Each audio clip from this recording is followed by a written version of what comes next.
Welcome to Volume 4, Episode 4, Segment 4, whatever, of my long-form video blog for covering the Denver Broncos.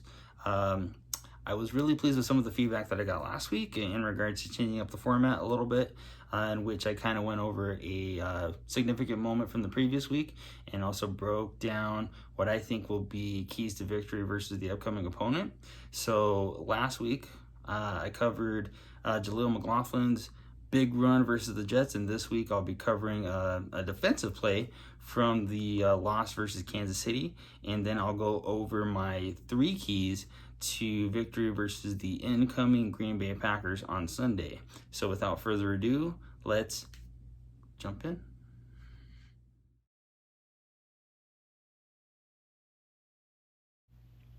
So without further ado, let's jump into the diagram and go over the Justin Simmons interception from the loss versus Kansas City last Thursday. Now, as I mentioned before, we definitely want to get the basics out of the way and go over down and distance, when this happened, and the score.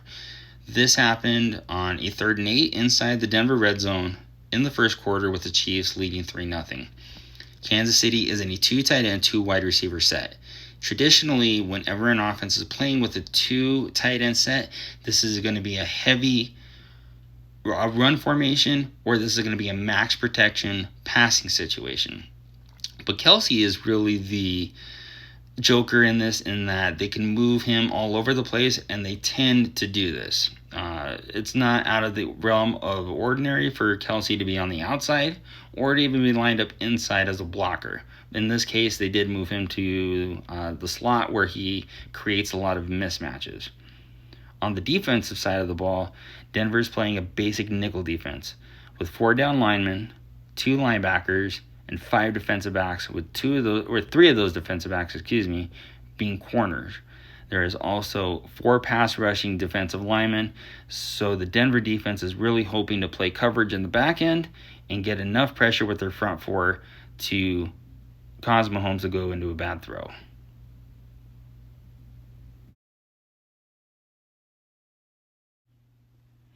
So now, looking at the actual specifics of the play, we'll go into what happened and how Simmons came up with the interception.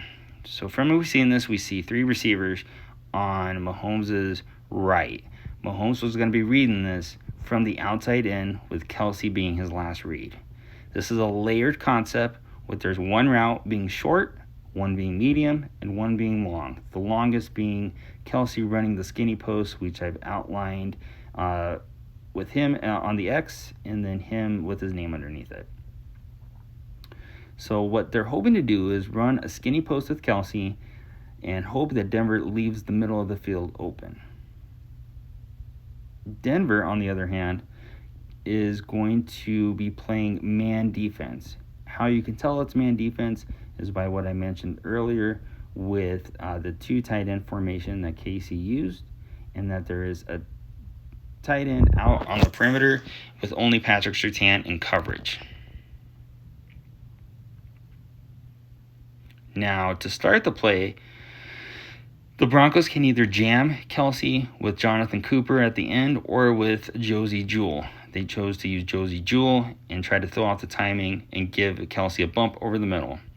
The 2 safeties go into what's called 2 high, meaning that they're basically going to cut the field in half. Simmons will have 1 side to cover. Kareem Jackson will have the other half. Now, you also see that at the start of the play, everybody goes into man, and the 4 down linemen are trying to get pressure by themselves. There's nothing fancy with what they're doing. It's basically the 2 outside rushers are trying to loop, and the 2 inside rushers are maintaining lane positions in order not to give Patrick Mahomes a rushing lane in order to scramble if he can't find anybody open. Now, I don't know if this is a schedule of the defense or if this happened to be Simmons freelancing, but Kareem Jackson bails into what we call cover 1 and goes into the top of the formation, and Simmons provides cover for the 3 receivers on the right-hand side. Now, the pass rush is key here because Benito causes enough pressure to force Mahomes into a bad throw. Now, just from watching the replay and watching it as it happened in real time, Mahomes should have thrown this ball away. He should have just airmailed it into the stands. Instead, he throws it up in the air, and Simmons makes a great play, breaks on the ball, and comes up with the interception.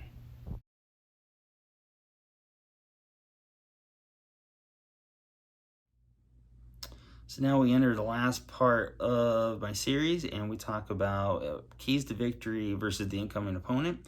This week we have the Green Bay Packers, who are coming off a loss last week to hated division rival Las Vegas. In this, here's where I think that we can, if we do these three things, I think we can come out with a victory. First, staying clean. Denver's one of the most penalized teams in the NFL. This has led to drives stalling out because of because of penalties on offense, and this also has led to drives being extended on defense.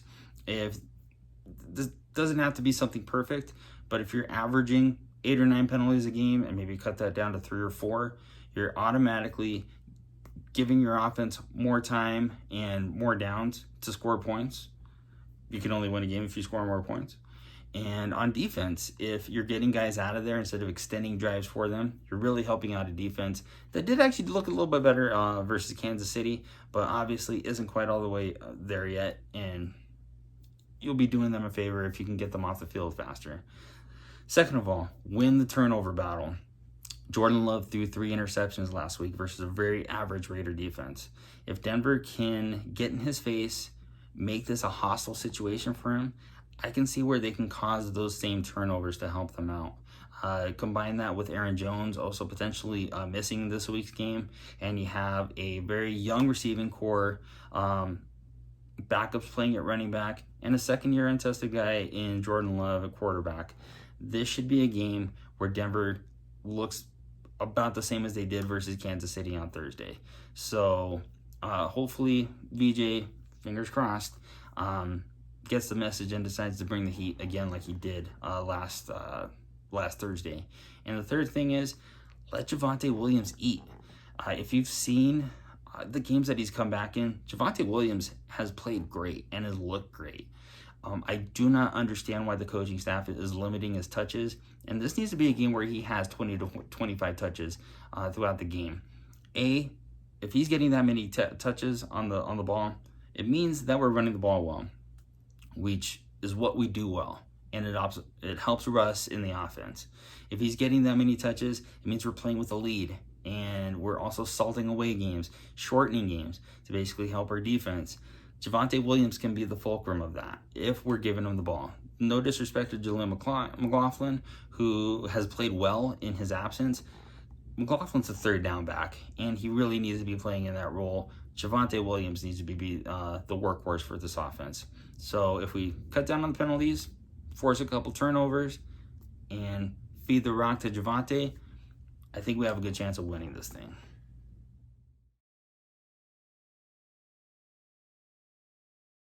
So that wraps it up for this week. If you have any suggestions, questions, comments, complaints, go ahead and leave them in the comment section, and I'll make sure to get back to them. If you like what I'm doing, give me a thumbs up. If you hate what I'm doing, give me a thumbs down. Otherwise, give me a view. Any feedback is appreciated, and I'll see you next week. And until then, keep your eye on the ball.